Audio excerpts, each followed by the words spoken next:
Now, I want to share with you some glimpses of victory from the investing standpoint that you haven't heard about, I'm sure. Some of these I write about in the book, Biblically Responsible Investing. You can check that out at our booth. But who here has heard of a company named Exxon? Little company? So back in 2013, Exxon was in our investment portfolios. And we had been happy investors. And then we learned that they had given money that year to an organization called Population Services International, PSI.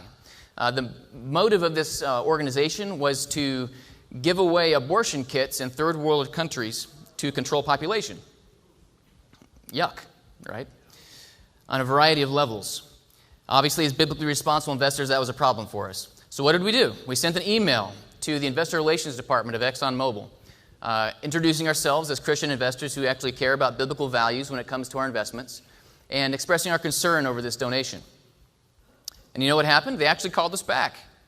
And over the next several weeks, we had a very nice dialogue where we were able to educate Exxon, the leadership at Exxon, about what their money was actually doing. They thought their money was going towards mosquito nets. They'd been lied to by this organization to prevent malaria. We showed them where their money really was going to. And within a few weeks, you know what? We got an email back from Exxon saying they promised never to give that organization ever again.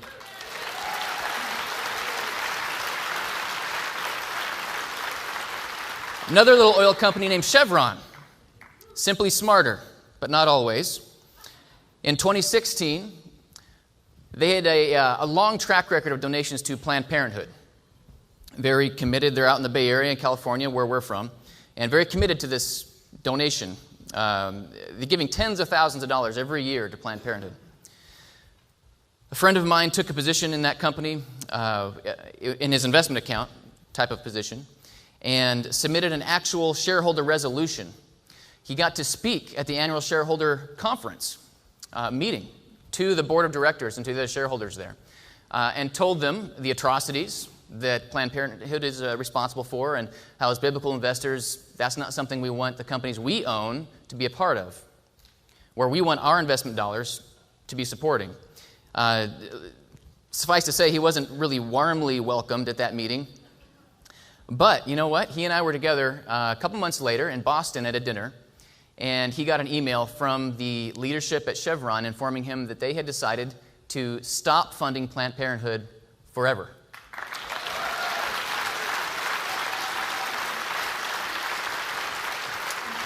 One more.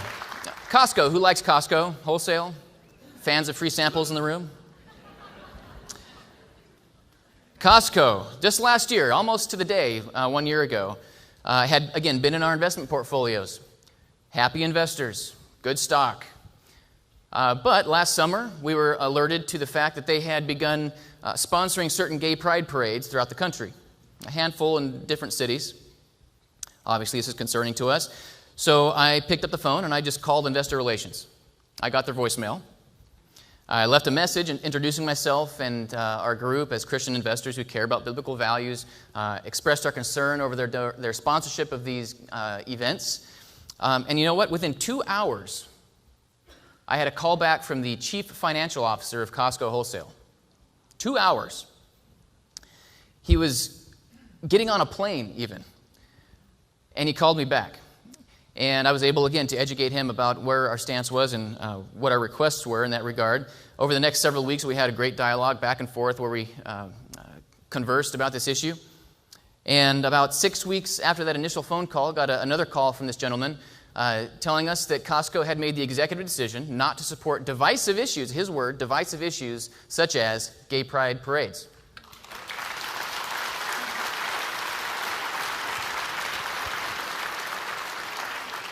Now, how was it that, a humble, small company, we're not Vanguard, we're not iShares, we're not one of these huge Wall Street firms.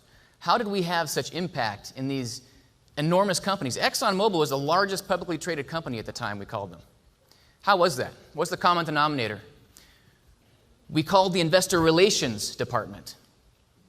We weren't picketing on the sidewalk, or we weren't boycotting, which all have their place, and my wife and I are involved in some of the things that AFA and FRC are doing and have done. I'm thankful for those efforts, and they're needed. But you know what? There's something special about picking up the phone as an investor and calling the investor relations department, because it's their job to answer the phone and to talk to you.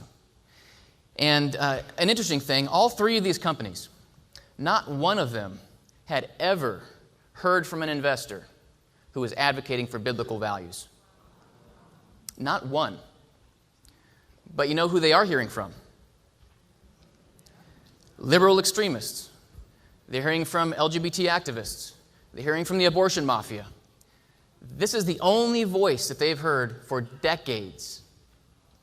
Is it any wonder why corporations seemingly are in the back pocket of these other groups?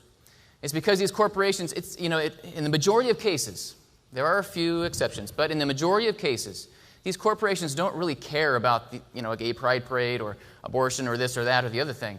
They just think it's popular. It's the only thing people are asking them to support. And they have not heard from Christians like us who care about biblical values. They just don't know. They haven't heard. My friends, that must change. They must change.